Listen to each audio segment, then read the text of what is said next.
In this video, I'm going to be doing a swatch of the Ecoline brush pens. These pens are a nice medium tip. I don't know, let's see, can you see that? Sure. They are felt. Nice thing about these ones is that they are super juicy, and that means that they are going to produce a good amount of ink, and I love that because there's nothing like running out or getting sparse on the ink, on upstrokes and whatnot when you are lettering. So of course you can use these for other purposes, but I use them primarily for lettering, hand lettering, modern calligraphy, what will you? And I'm going to go over some colors today. So I just want to, quick disclaimer, the colors that I'm going over here are not in a particular pack. These are just the ones that I have on hand, and I want to share them with you because they are just to give you an idea of what you will be looking at. So I will read off the numbers, also the names, and I will swatch those for you as well. So this one's 201 light yellow, and I will show you a example here of those nice hairline strokes that they create, and then those nice juicy downstrokes they create. So this one is light yellow. It's one of those brush pens. So usually when I use brush pens, I find that the more flexible they are, the harder they are to control. But the thing that I like about the Ecolines is that they are really flexible, but they're also really easy to control. And I don't really quite understand how they were able to make that magic happen, but I'm not mad about it. So this next one is 202 deep yellow. It's kind of like an orange color, like a yellow orange. So yeah, you can get some nice large lettering out of this, but you can also go a little bit smaller if you wanted to. It's like there's something about these large brush tips. This one's 227 yellow ochre. There's something about these large brush tips though that they really do kind of make you want to go for gold and go pretty big.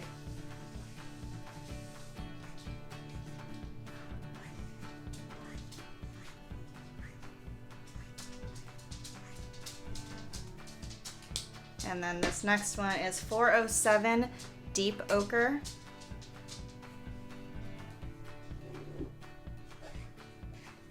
Which is kind of like more of a brownish tone. I will say the one thing though with these really juicy inks, the ink flow, is that you might find some separation here, similar to kind of how watercolors work. So if you're not using a real thick paper, you might find that to happen. They also include a blender brush. This is just a blender, it doesn't have a number, it's clear, and you can kind of push that along while it's still wet to make it so that it doesn't pile up there. Know though that when you have this super thin paper, like the Rhodia, I don't know if you can see this, but it's actually going to make the paper pill up rather than spread it. So if you do plan on doing any blending or anything like that, I do recommend a minimum of the mixed media paper, just because this stuff is very intense. Lots of liquid coming here. So light orange 236. And that's just a natural thing that will happen. It's like when you letter with watercolors, and that's essentially what these are, is like a liquid ink. Light, what did we say this was? Light orange.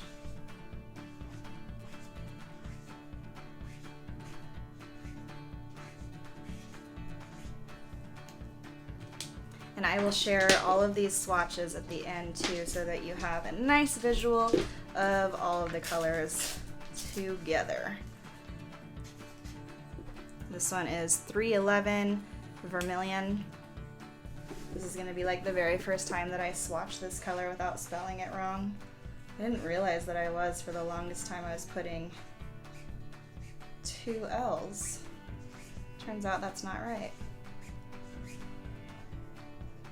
But yeah, I mean, like you can see how liquidy this is. It is so juicy.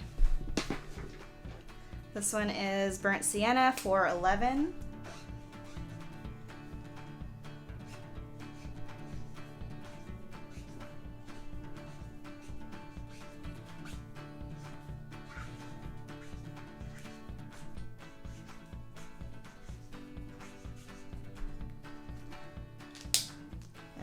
have 318, which is, okay, don't judge me. Is it Carmine or Carmine? I think it's Carmine, but I could be wrong.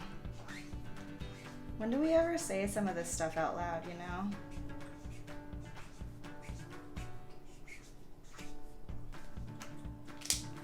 So one of the things to keep in mind, this one is Magenta 337.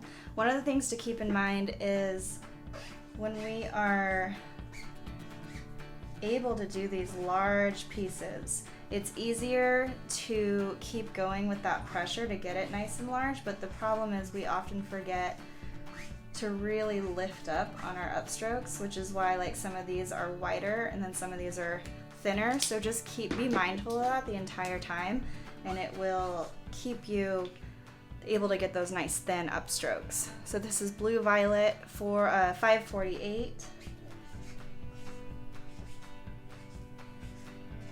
And these pens come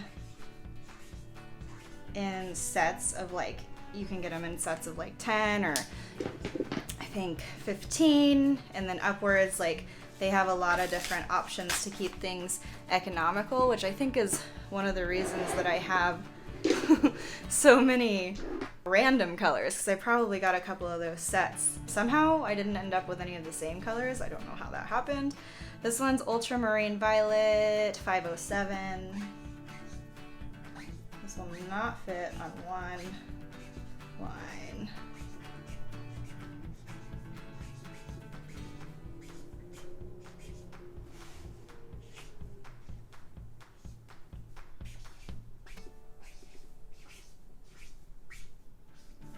Okay. And then we have 522 is Turquoise Blue.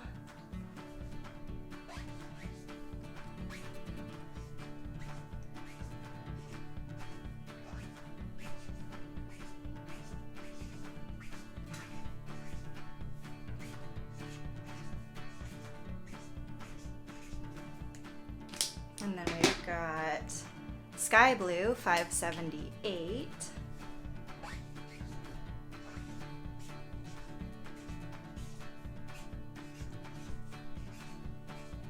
Sometimes I just disagree with some of the names. I wouldn't call that Sky Blue, although it's very pretty.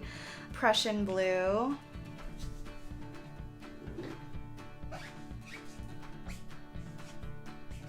One of my favorite art colors across the board. It's just got that warm undertone that I love.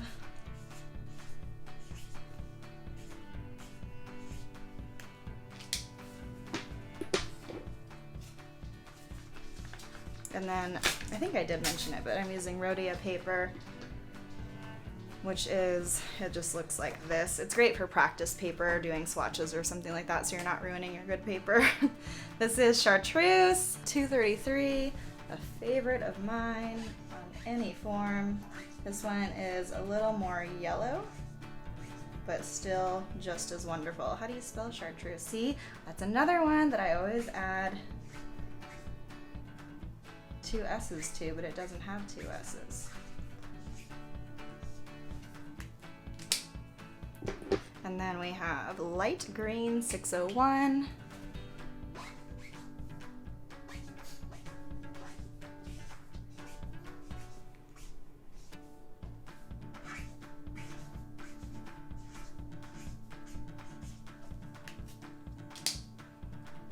And then Green 600.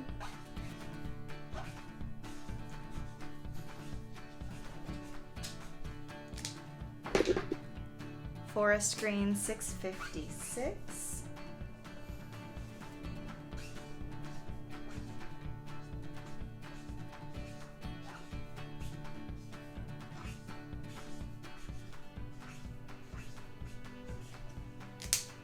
And then Black 700.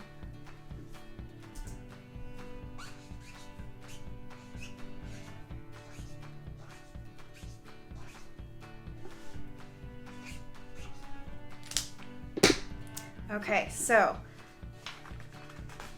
those are the colors that I wanted to share with you, and then I'll put some similar ones side by side so that you can compare them, like the chartreuse versus the light yellow. Kind of hard to see always in video, but I don't edit the tone of these colors at all when I upload them so that you can get as familiar as possible with them for your own purchasing. I know that I am one to look up swatches all the time when it comes to picking colors, and I want to be able to rely on the swatches instead of having them be a different tone. Okay, so for more swatches, make sure to set notifications on my YouTube channel. I also have tons of tutorials that I put up. Be sure to check me out at thepigeonletters.com. If you are looking to learn lettering, I've got free tutorials, I've got courses, lots of fun, easy resources, and then I also have practice sheets that I put out all the time, at least once or twice monthly. They're free. You can download them and use them to your heart's content. Thanks again, and I will see you next time.